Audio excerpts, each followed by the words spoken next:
Jaya Radha Madhava Kunja Bihari.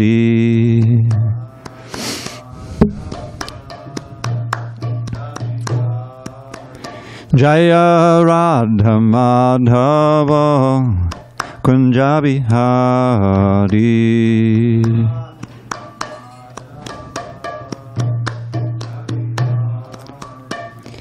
Gopi Jana Vallabha Girivardhari.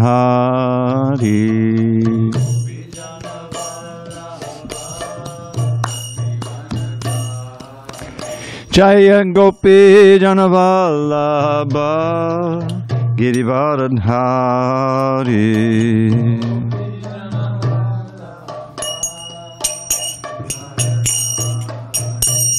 Yashodanandana Brajajana Ranjana.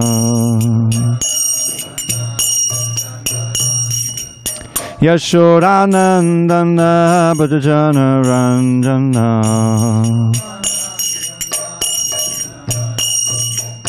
Yamunatira Vanachari. Yamunatira Vanachari. Jaya Radha Madhava Kunja Bihari.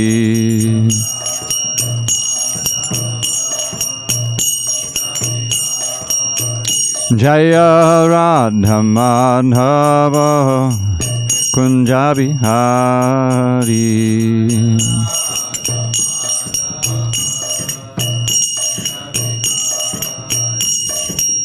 Hare Krishna, Hare Krishna, Krishna Krishna, Hare Hare, Hare Rama, Hare Rama, Rama Rama, Hare Hare, Hare Krishna, Hare Krishna.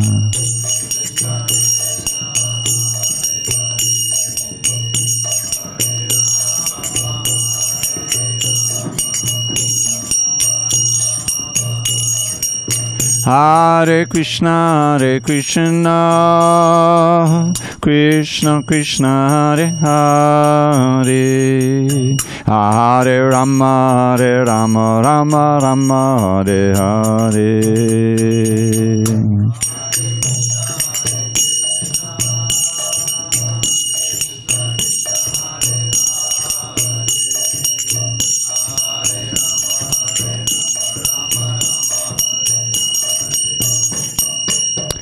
Jaya Radha Madhava Kunja Bihari.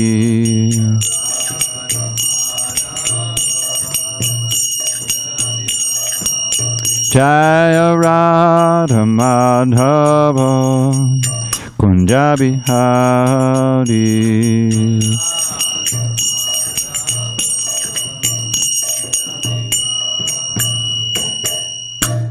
Jai Mr. Pad Paramahansa, Bhagavad Gita, Ashtottara Sri Srimad, Divine Grace, Srila A.C. Bhaktivedanta Swami Prabhupada ki Jai. ISKCON BBT Founder Acharya Srila Prabhupada ki Jai. Jai Om Vishnupad Paramahansa Bhagavad Gita, Ashtottara Sri Srimad, Divine Grace, Srila Bhakti Siddhanta Saraswati Thakur ki Jai. Ananta Koti Vaishnavanda ki Jai. Namacharya Srila Haridas Thakur ki Jai. Srimad Bhagavad Gita ki Jai. Samaveda Bhaktivinoda ki Jai. All glories to the assembled devotees. All glories to the assembled devotees. All glories to the assembled devotees. All glories to Shri Guru and Gauranga. So I'm lucky that you guys are here. That you didn't go on the bonfire.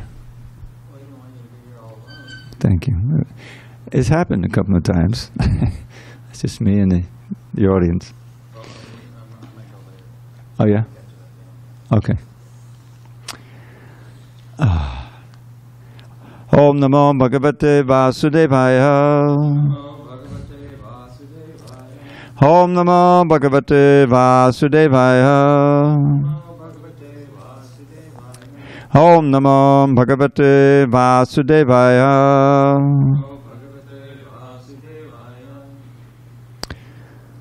On this 31st day of January 2023 in San Diego, we're reading from Srimad Bhagavad Gita as it is, translation and commentary by His Divine Grace A.C. Bhaktivedanta Swami Prabhupada. And we are in chapter 11, the Universal Form, text number 38, at the top of page 485.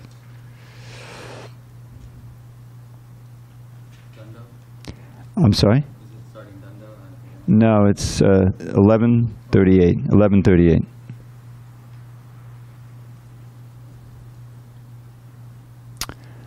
Okay. Tvam Adideva Purushah Puranas Tvam Asya Vishvasya Padang Nidanam Vetasi Vejam Chaparam Chadhama Tvaya Tatham Vishwam Anantarupa Tvamadidevak Purushak Puranas Tvamasya Vishvasya Padang Nidhanam Vetasi Vejam Chapadang Chadhama Tvayatatam Vishwamanantarupa Tvamadidevak Purushak Puranas Tvamasya Vishvasya Padang Nidhanam Vetasi Vejam Chapadang Chadhama Tvayatatam Vishwamanantarupa Tvamadidevak Purushak Puranas Tvamasya Vishvasya Padang Nidhanam Vetasi Vejam Chapadang Chadhama Tvayatatam Vishwamanantarupa. Dvija. Tvamadidevak Purushak Puranas Tvamasya Vishvasya Padang Nidhanam Vetasi Vejam Chapadang Chadhama Tvayatatam Vishwamanantarupa.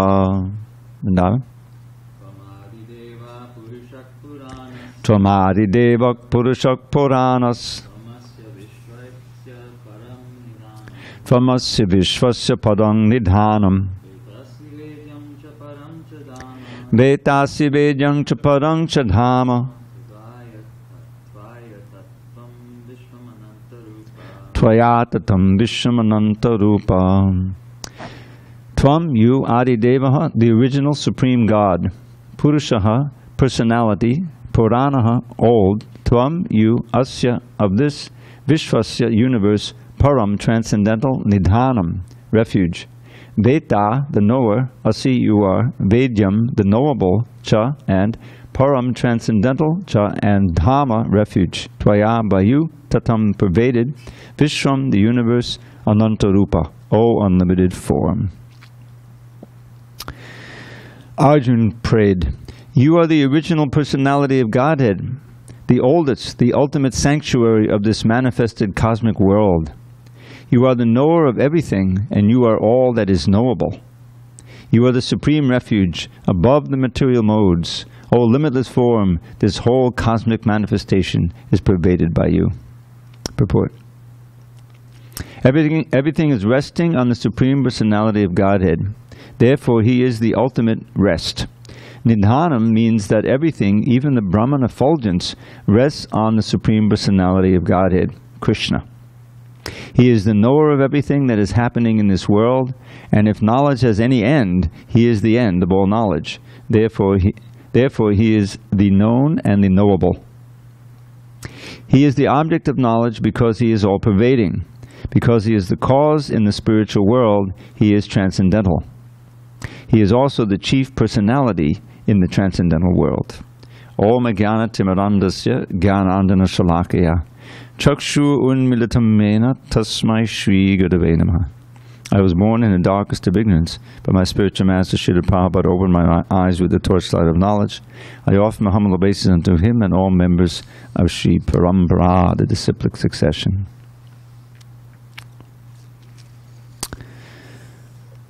So, this is one of a series of prayers that Arjuna is going to offer to Krishna.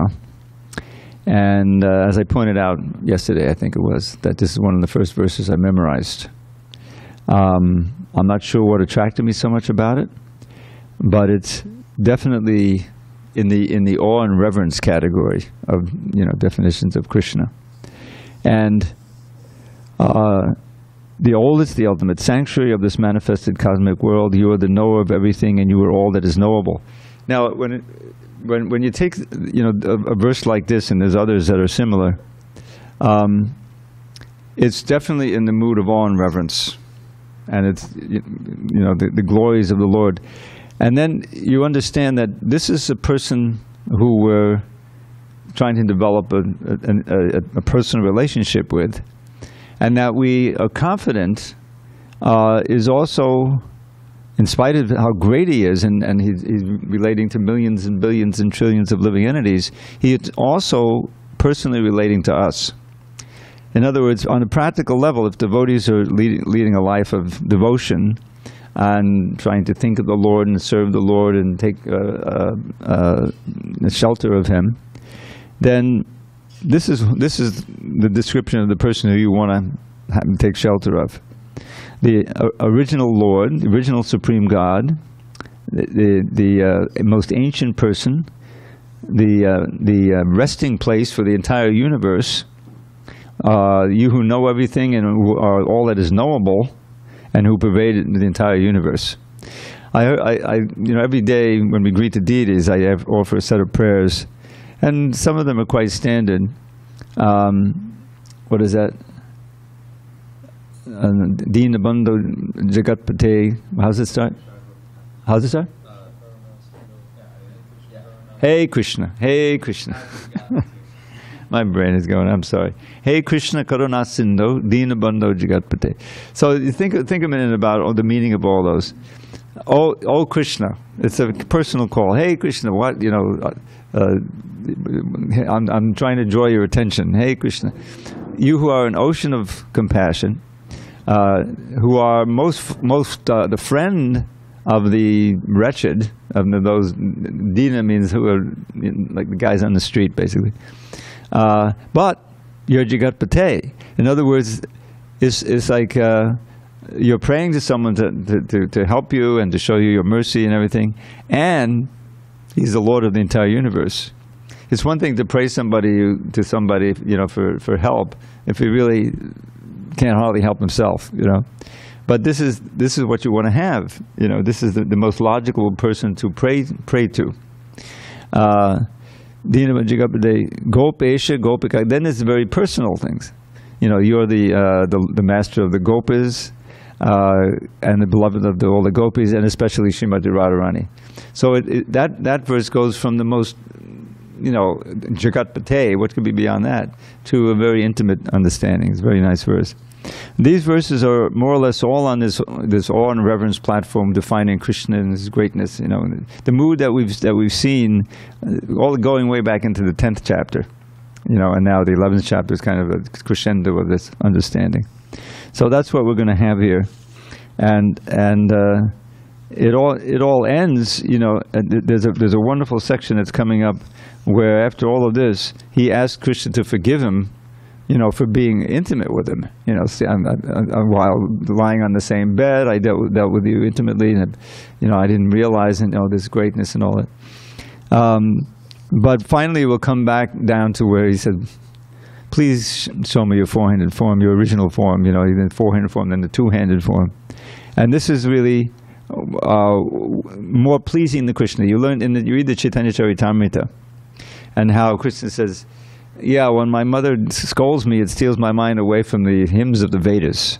You know, this is kind of in the mood of the hymns of the Vedas. You know, very exalted, more unbelievable. You know, one thing after another.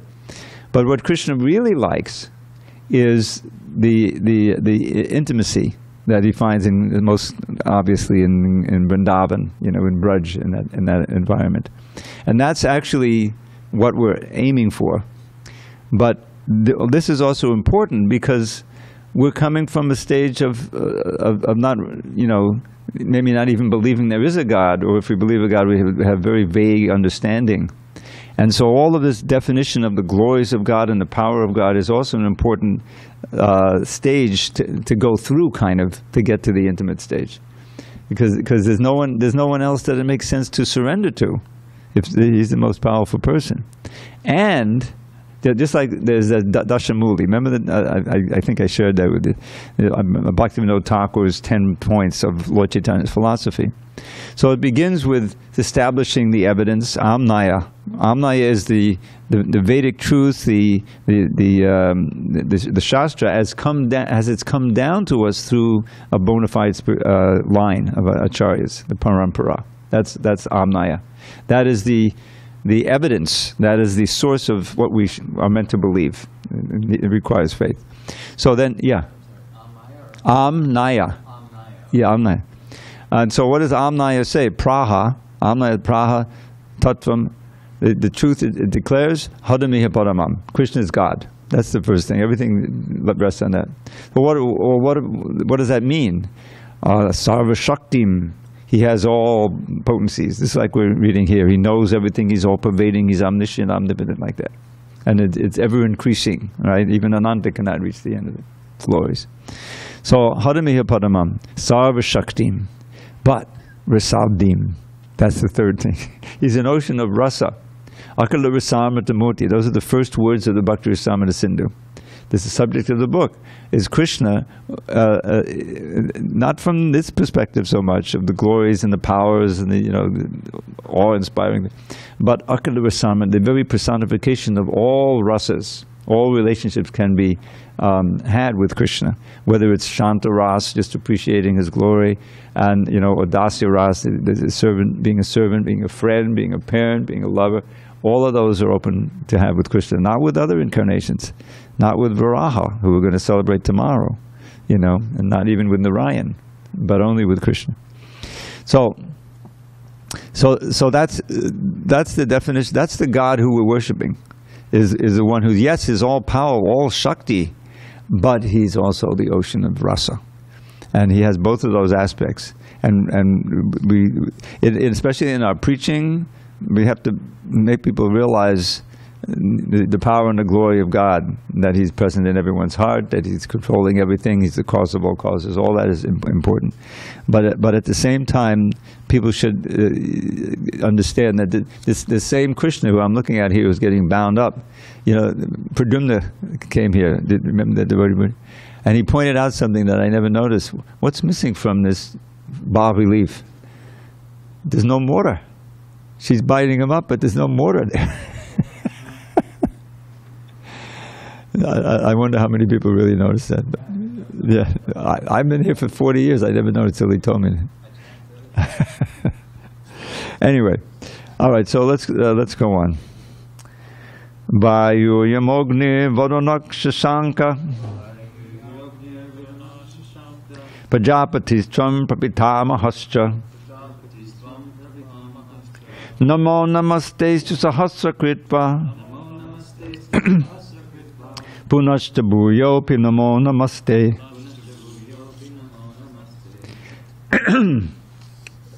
You are air, and you are the supreme controller. You are fire, you are water, and you are the moon. You are Brahma, the first living creature, and you are the great-grandfather. I therefore offer my respectful obeisances unto you 1,000 times, and again, and yet again. Purport: the Lord is addressed here as air because the air is the most important representation of all the demigods, being all-pervasive. Arjuna also addresses Krishna as the great-grandfather because he is the father of Brahma, the first living creature in the universe.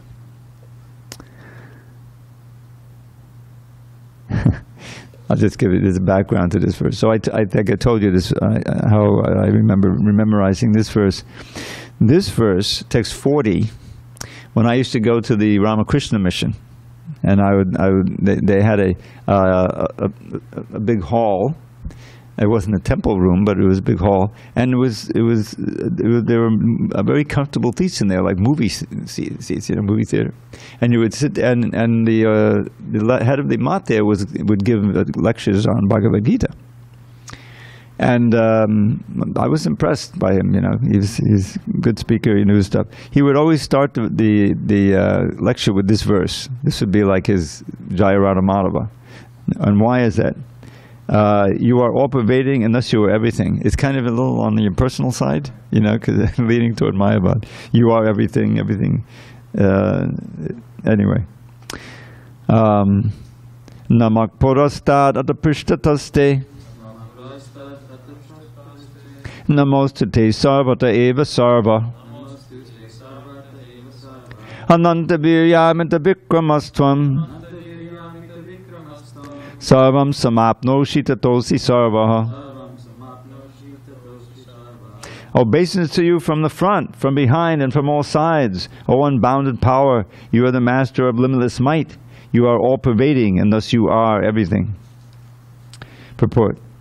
Out of loving ecstasy for Krishna, his friend Arjuna is offering his respects from all sides. He is accepting that he is the master of all potencies and all prowess, and far superior to all the great warriors assembled on the battlefield. It is said in the Vishnu Purana 1.9.69, Yo yam tabhagato deva samipam devataganaha sattvameva jagat srashta yatak sarvagato bhavan. Whoever comes before you, even if he be a demigod, is created by you, O Supreme Personality of Godhead. Okay.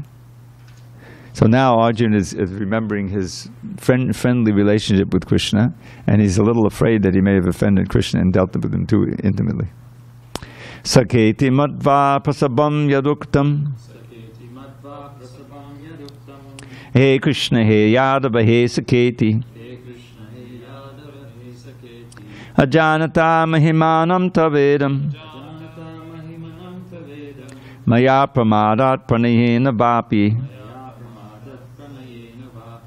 Yaksha bahasartamasatkritosi. Vihada shayasana bhojaneshu. Eko tavapyachyuta tatsamaksham. Tatshamaye tvamaham aprameyam. Thinking of you as my friend, I have rashly addressed you, O Krishna, O Yadava, O my friend, not knowing your glories. Please forgive whatever I may have done in madness or in love. I have dishonored you many times, jesting as we relaxed, lay on the same bed, or sat or ate together, sometimes alone and sometimes in front of many friends. O infallible one, please excuse me for all those offenses. Purport. Although Krishna is manifested before Arjuna in his universal form, Arjuna remembers his friendly relationship with Krishna and is therefore asking pardon and requesting Krishna to excuse him for the many informal gestures which arise out of friendship. He, Arjuna, is admitting that formerly he did not know that Krishna could assume such a universal form, although Krishna explained it as his intimate friend. Arjuna did not know how many times he may have dishonored Krishna by addressing him, "Oh my friend, oh Krishna, oh Yadava," etc., without acknowledging his opulence. But Krishna is so kind and merciful that in spite of such opulence, he played with Arjuna as a friend. Such is the transcendental loving reciprocation between the devotee and the Lord. The relationship between the living entity and Krishna is fixed eternally. It cannot be forgotten, as we can see from the behavior of Arjuna. Although Arjuna has seen the opulence in the universal form, he cannot forget his friendly relationship with Krishna. So just see how glorious are the friends of Krishna in Vrindavan. I'm thinking of this painting. This incident is recounted in the Bhakti Rasamrita Sindhu, where they're out in the field, under a tree taking lunch, and they're sharing milk sweets, and each one is better than the last, and they're praising each one.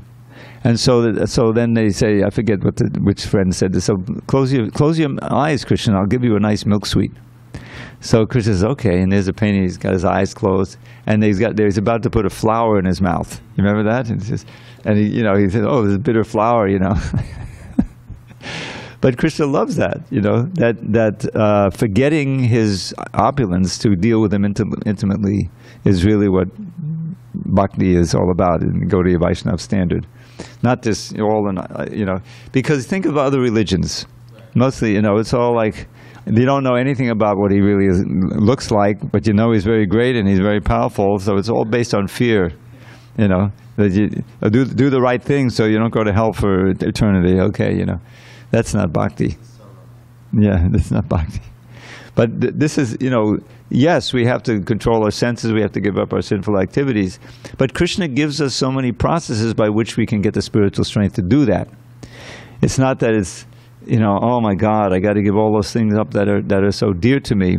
This is an impossible religion, But the point is that the first lesson is the fact that they're dear to you and that you've made them dear is what's going to cause you all the suffering by bringing you back again and again in a physical body.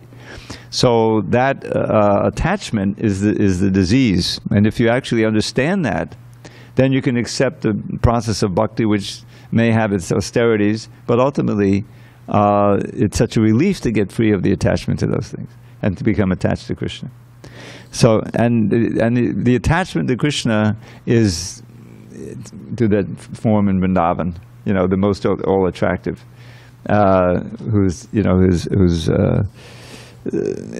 like this one verse that probably never even, it would be nice if one of you memorized this verse. This is by Bilvamangal Thakur. There was this one bhakta here named Bhakta Karim. And none of you remember Bhakta Karim. He joined the ashram. He never got initiated, but he became a staunch book distributor for quite a few months. Do you know him? Yeah. And he wasn't like a big scholar or anything, but I said, would you like to learn a verse? And I gave him this verse. I never thought he would learn it, But he did. It was the only verse he learned. Welcome, Hare Krishna. Can you get a book? Oh, the book is coming? Okay. So this is the verse, and this is a description quite in contrast to what we're reading now. And this is the only verse you learned. Druta tapani durma da vilob dakula baham vidichata chandaka badanama badanam jagatam mamadishamam yuteti muditan and bimba maho kimapikishora dhamma madodam madodam madodam. This is in the meter of the prayers of the personified Vedas, which is chapter 87 of the 10th canto. And there's a whole lot of philosophy packed into each one of those verses, huge commentary, But this is a verse by Bilvamangal Thakur, who wrote the Krishna Karnamrita, but it's not in the Krishna Karnamrita. I found this verse when we went through the Bhagavatam the last time. I think this is the second time since I've been here, since we're going through the whole thing. And we got to the 87th chapter, 10th canto, believe it or not. It was impossible to fit the verses on the board that we had at the time. I think it was smaller than the one that was replaced by the one we have now. But anyway, I said, "Oh, this is fabulous! There's the meter and so much philosophy is packed into each one." So I started memorizing them, and there's one that I remember of all those memorizations.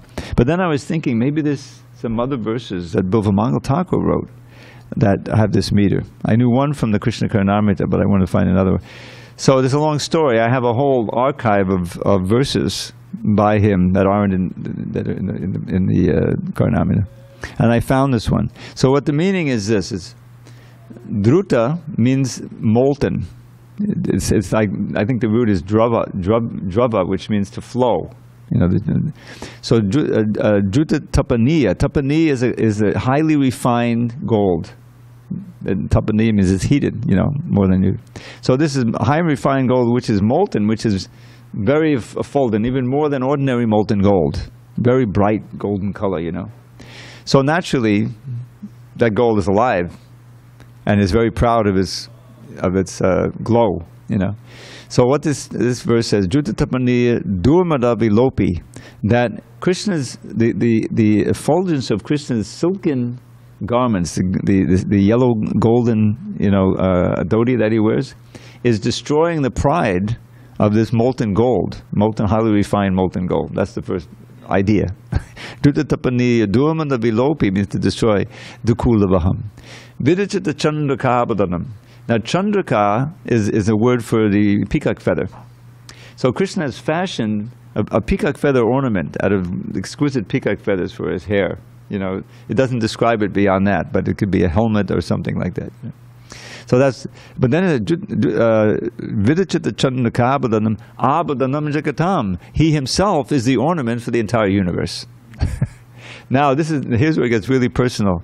Bilvamangal Thakur. This is classic Bilvamangal. There's so many verses like this. Oh, he's come before my eyes, but he's blinded. He blinded himself. There's a whole story about that. So he can't see physically, but his spiritual vision is very acute. So it's Mamadisham Abhyuteti. He's come before my eyes. Mudidana Nabimba Maho, with his very joyful full moon-like face, fulgent face, Aho, wow, how wonderful it is. Kimapi Kishora Dhamma. Now Kimapi can be a Sanskrit idiom to mean ineffable, beyond the ability of my words to describe. That's what he's saying, is indescribably attractive. Kimapi Kishora Dhamma. Now the word Dhamma we know means a place of pilgrimage where Krishna performed his pastime, but it can also mean like an aura. It can mean like even like something. There's one verse where Krishna refers to Radharani's smile as having the Dhamma of a fragrant kumara blossom. These are the lotuses that blossom at night. So Dhamma means an effect, that is created by someone. So this Kishora Dhamma means your adolescent aspect, your adolescent age and everything about it. Kimbipa Kishora Dhamma Maduram Maduram Maduram is sweet, sweet, sweet. So it's a wonderful meditation on Krishna, So contrast that with this mood here, This Arjuna is, oh my God, Krishna is all powerful. I just see this wonderful thing. I regard him as my friend, and I dishonor him, and I would joke with him, and please forgive me for my offenses, And of course, Krishna, he's not offended at all. He loves that when you feel so intimate with Krishna that you're willing to hide the awe and reverence. He does that with his Yogamaya potency, so that you forget his God and you can chastise him like your mother, or you can play tricks on him like your friend. They would wrestle with him, and what kind of a big man are you? This is a line from one of Prabhupada's translations, So that's what he really likes, and so he's trying to he's apologizing now. It's kind of fun. I just want to say one thing. I'm really inspired by this line, Hey Krishna, Hey Yadava, Hey Shakti. Yeah. When I read that, I was like, oh, beautiful. Yeah, I'm yeah. afraid that it was offensive to say because the translation of that, but you're saying that it's the ideal. Yeah, yeah. I love that line. It's so poetic. Yeah, this whole section here is really attractive. It's wonderful. All right, text 43. You have the right place? Okay. Pitasi lokasya chatara, excuse me. Pitasi lokasya characharasya. Tvamasya pujas chaguru gariyan. Natvatsamostyam yadika kutonyo. Loka trihepya pratama prabhava. You are the father of this complete cosmic manifestation, of the moving and the non-moving. You are its worshipable chief, the supreme spiritual master. No one is equal to you, nor can anyone be one with you. How then could there be anyone greater than you within the three worlds, O Lord of the immeasurable power? Purport. The Supreme Personality of Godhead, Krishna, is worshipable as a father is worshipable for his son. He is the spiritual master because he originally gave the Vedic instructions to Brahma, and presently he is also instructing the Bhagavad Gita to Arjuna. Therefore he is the original spiritual master, and any bona fide spiritual master at the present moment must be a descendant in the line of the disciplic succession stemming from Krishna.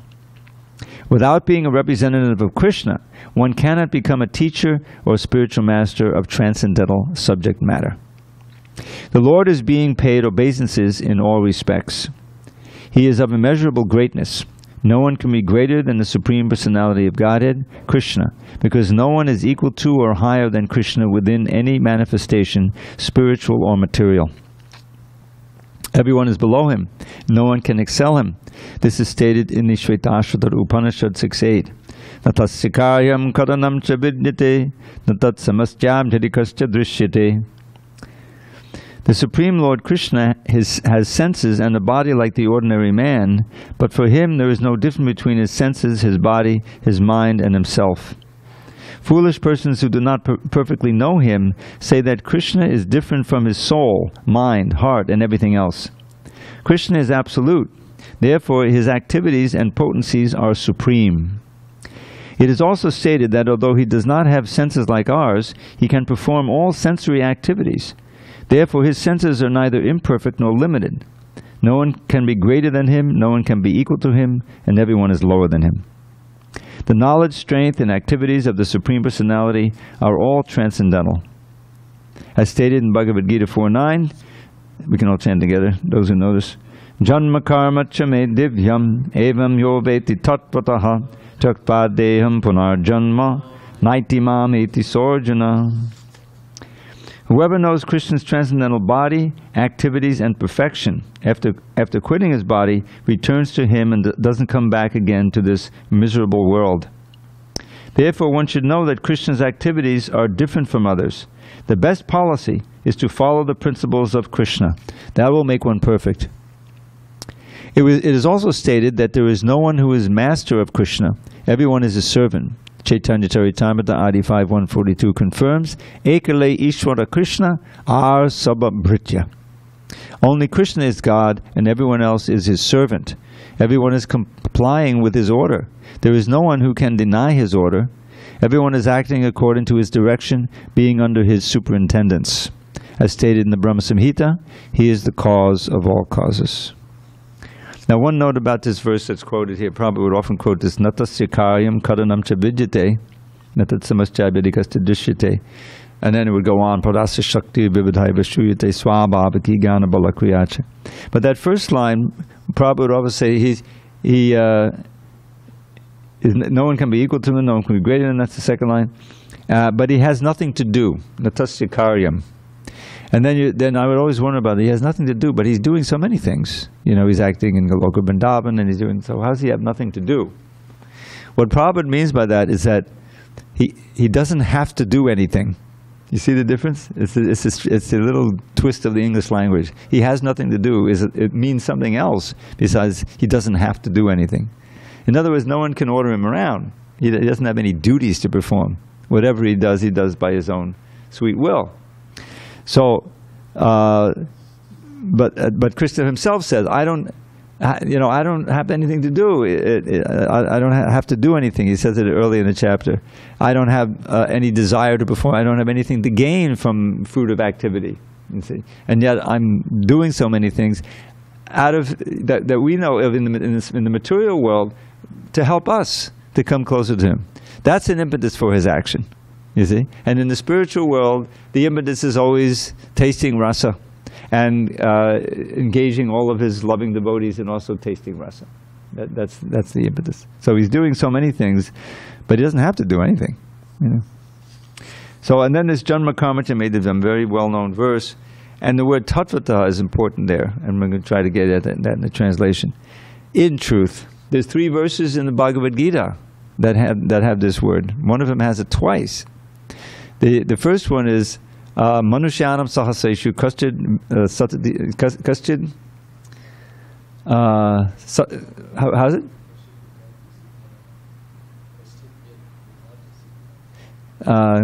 They strive yatati siddhi. They strive for perfection. Yeah. Manushyanam Sahasreshu Kaschid yatati siddhi yatatam abhisiddhanam kaschim mam veti tattvataha. He says, out of many thousands of human beings, only one tries for perfection, and those who achieve perfection, in this case means rudimentary self-realization, hardly one knows me in truth. Which is right in the translation. And this Janma Karma Tame Divyam, the word tattva is those who know the divine quality of Krishna's activities and his birth, right? Janma karma chame divyam, the transcendental nature of my birth and activities, they don't have to come back again. They come to me and they don't take birth again. But so one who knows in truth my birth and activities, because in India, there's so many people know Krishna. Yeah, we observe Janmashtami every year, and we know Krishna danced with the gopis. But what about this other aspect of Krishna? He's the Lord of all. He's present in every atom. He's created everything. He's the cause of all causes.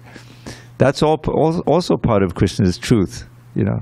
So it's very important to put that tattva in there. Otherwise, anyway, I'm campaigning to have that word put in, the translation to it. Okay. Ekale Ishvara Krishna Sabhabhita. This is another favorite verse of Srila Prabhupada.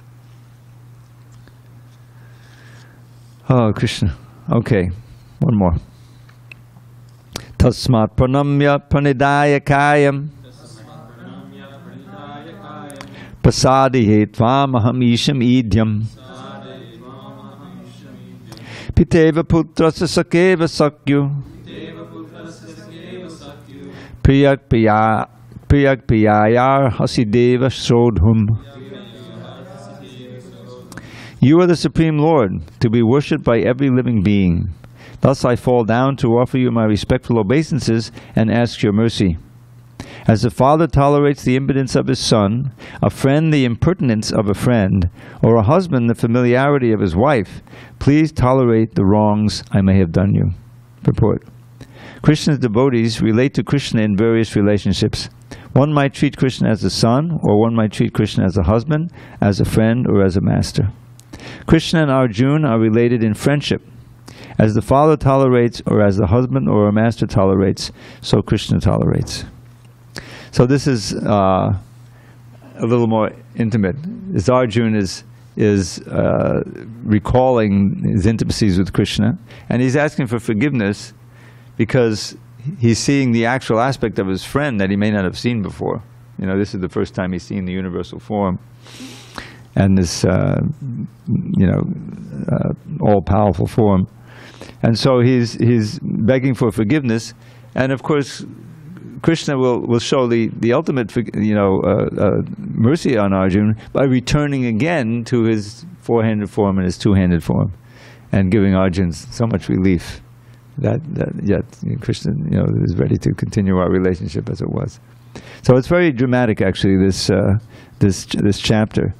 But it's also, as Prabhupada says in the beginning, it's an insurance against bogus gods, because none of these bogus gods can show anything like this. They make so many claims, but there's Ekale Ishvara Krishna. There's only one Lord, and Krishna is the master of all, and all the others are dancing according to his will.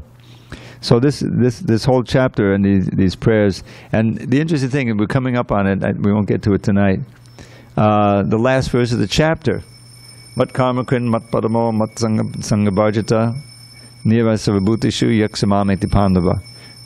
Prabhupada says in the purport right at the beginning, this is the essence of the whole Gita. I immediately memorized the verse at that. But it's interesting that he chooses this chapter to include that verse, where he sums up the whole thing, and it's right there. And then this is the segue into the, maybe such an essential, wonderful chapter 12, which is all about bhakti yoga, and there's only 20 verses, so it's quite a contrast. But the mood here is I always think of this chapter like the Wagnerian opera or something, everything bigger, larger than life, all inspiring, like this. And the next chapter is very, very intimate, really. Oh, Krishna. Yeah. So if Srila Prabhupada says in the commentary that Krishna has to tolerate this, closeliness with Arjuna. Is this chapter text 44? I mean, it's in this text 44. Yeah, and I was just thinking, why is it really so that he has to tolerate? Because as he's enjoying that rasa with Arjuna, but it's in the last sentence. Yeah, I see that. I mean, Prabhupada is in the mood of what Arjuna is feeling here, In other words, the toleration is part of the rasa, In other words, it's like a mother, tolerating, and then giving the kid a big hug. Said, "Don't worry, it's okay. You're not going to get punished." Anyway, that's the way I see it. But as always, there's some editing pastime, which you won't get anywhere else. What I understand this to say is that Arjuna is speaking, right, and he's saying, like a father tolerates the impudence of his son, he's tolerated the wrongs I may have done you. So not Krishna saying. No, but in the purport, the purport ends with, so Krishna tolerates.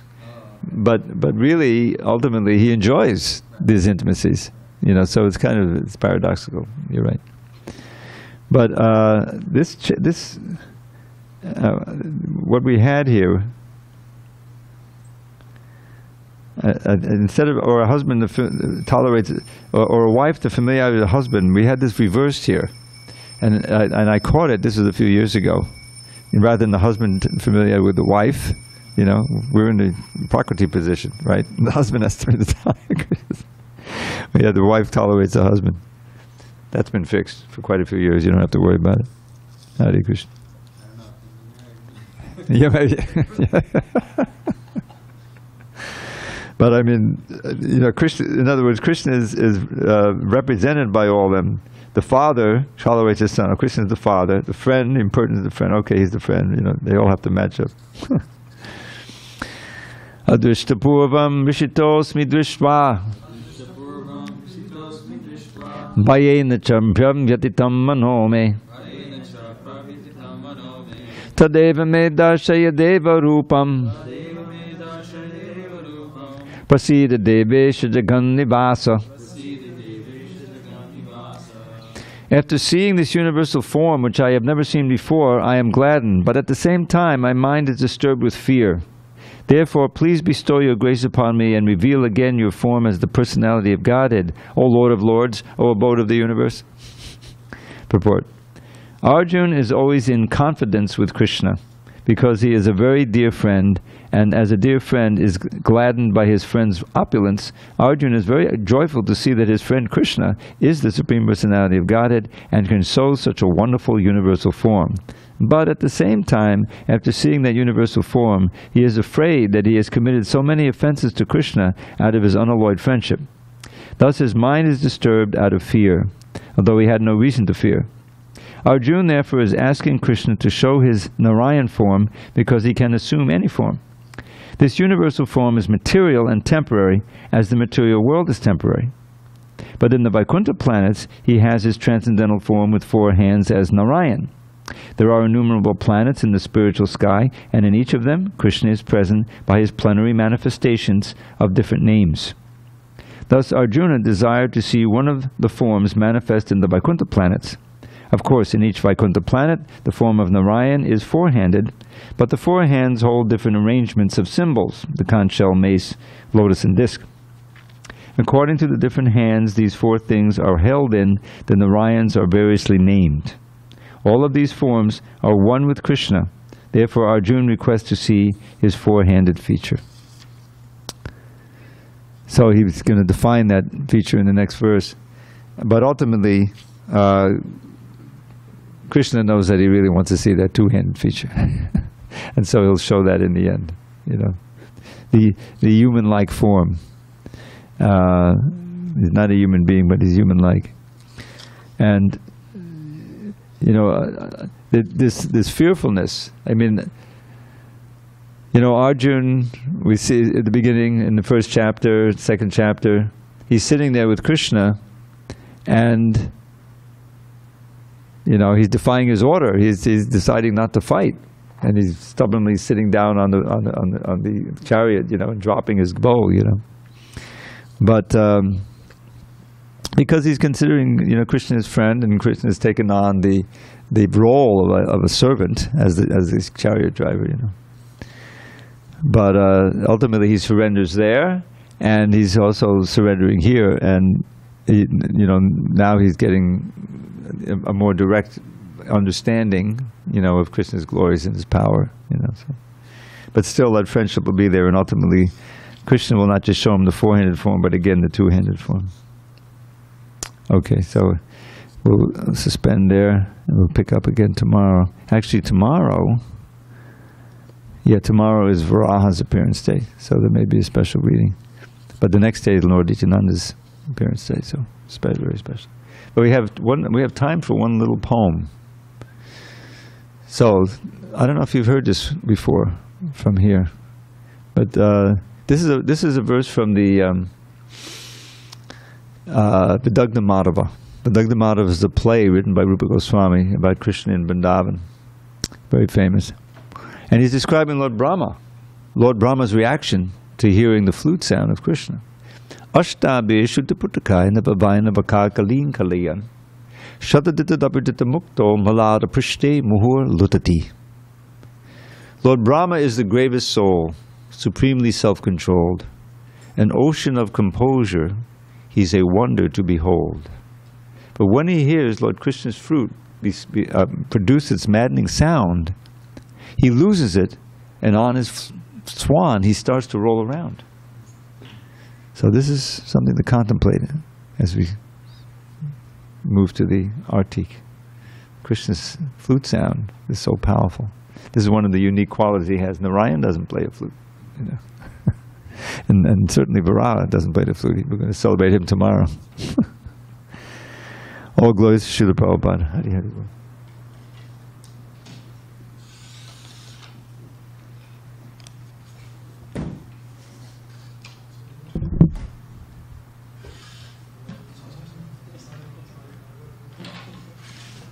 Did you pick up that Ashtabir, Shuddhaputakai?